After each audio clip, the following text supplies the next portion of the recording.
Hi, ನಾನು ಶಿಲ್ಪಾ ಅಯ್ಯರ್. ನೀವ್ ನನ್ನ ತುಂಬಾ ಕಡೆ ನೋಡಿರ್ತೀರಾ. ಎಲ್ಲೆಲ್ಲಿ? ನ್ಯೂಸ್ ಆಂಕರ್ ಆಗಿ ನೋಡಿರ್ತೀರಾ, ಆಂಕರ್ ಆಗಿ ನೋಡಿರ್ತೀರಾ, ಆಕ್ಟರ್ ಆಗಿ ನೋಡಿರ್ತೀರಾ, ವಿಲ್ಲನ್ ಆಗಿ ನೋಡಿ ನನ್ನ ನಿಮ್ ಮನೆಗಳಲ್ಲಿ ಬೈಕೊಂಡಿರ್ತೀರಾ. ನನ್ನ ಅಕಾಡೆಮಿಕ್ ಬರೋ ಸ್ಟೂಡೆಂಟ್ಸ್ ನನ್ನ ಟೀಚರ್ ಆಗಿ ನೋಡಿರ್ತಾರೆ. ನನ್ನ ಮ್ಯಾನಿಫೆಸ್ಟೇಷನ್ ಕ್ಲಾಸಸ್ ಅಟೆಂಡ್ ಮಾಡೋರು ನನ್ನ ಲೈಫ್ ಕೋಚ್ ಆಗಿ ನೋಡಿರ್ತಾರೆ. ಸೊ ತುಂಬಾ ಕಡೆ ನನ್ನ ನೋಡಿದ್ರ. ಸೊ ಅದರ ಒಂದು ಪ್ಲಾಟ್ಫಾರ್ಮ್ ಇನ್ಸ್ಟಾಗ್ರಾಮ್ ಅಲ್ಲೂ ನನ್ನ ನೋಡಿದಿರ. ನಾನಿವತ್ತು ನಿಮ್ಗೆ ಒಂದು ಎಕ್ಸೈಟಿಂಗ್ ನ್ಯೂಸ್ ನ ತಗೊಂಡ್ ಬಂದಿದ್ದೀನಿ. ಏನಪ್ಪಾ ಅಂತಂದ್ರೆ, ನಾನು ನನ್ನ ಇನ್ಸ್ಟಾಗ್ರಾಮ್ ಫ್ಯಾಮಿಲಿ ಜೊತೆಗೆ ಯೂಟ್ಯೂಬ್ ಫ್ಯಾಮಿಲಿ ಅಂದ್ರೆ ಯೂಟ್ಯೂಬ್ ಚಾನೆಲ್ ನ ಶುರು ಮಾಡ್ತಾ ಇದ್ದೀನಿ. ಕ್ಲಾಪ್ಸ್ ಹೊಡ್ರಿ, ಸುಮ್ಮನೆ ಕೂತಿರಲ್ಲ. ನನ್ನ ಯೂಟ್ಯೂಬ್ ಚಾನೆಲ್ ಅಲ್ಲಿ ನೀವೇನೆಲ್ಲ ನೋಡ್ಬೋದು? ನನ್ನ ಲೈಫ್ ಸ್ಟೈಲ್, ನನ್ನ ಆಂಟ್ರಪ್ರಿನರ್ ಲೈಫ್,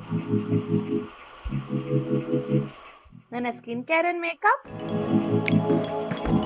ನನ್ನ USA ಲೈಫ್ ಸ್ಟೈಲ್, ನನ್ನ workout routine, what I eat in a day, ಇದೆಲ್ಲದ್ರ ಜೊತೆಗೆ ನನ್ನ ಮ್ಯಾನಿಫೆಸ್ಟೇಷನ್ ಅಂಡ್ ಜರ್ನಲಿಂಗ್ ಯಾವ ರೀತಿ ಇರುತ್ತೆ ಅಂತ ನಾನು ತಿಳಿಸ್ಕೊಡ್ತೀನಿ. ಬರೀ ಇಷ್ಟೇ ಮಾತ್ರ ಅಲ್ಲ, ತುಂಬಾ ಫನಿ ವಿಡಿಯೋಸ್, ತುಂಬಾ ತರ್ಲೆ ವಿಡಿಯೋಸ್ ಅಂಡ್ ಮೋಟಿವೇಶನಲ್ ವಿಡಿಯೋಸ್ ಕೂಡ ಇರುತ್ತೆ. ಅರ್ಥ ಆಯ್ತು ಅನ್ಸುತ್ತೆ. So let's begin.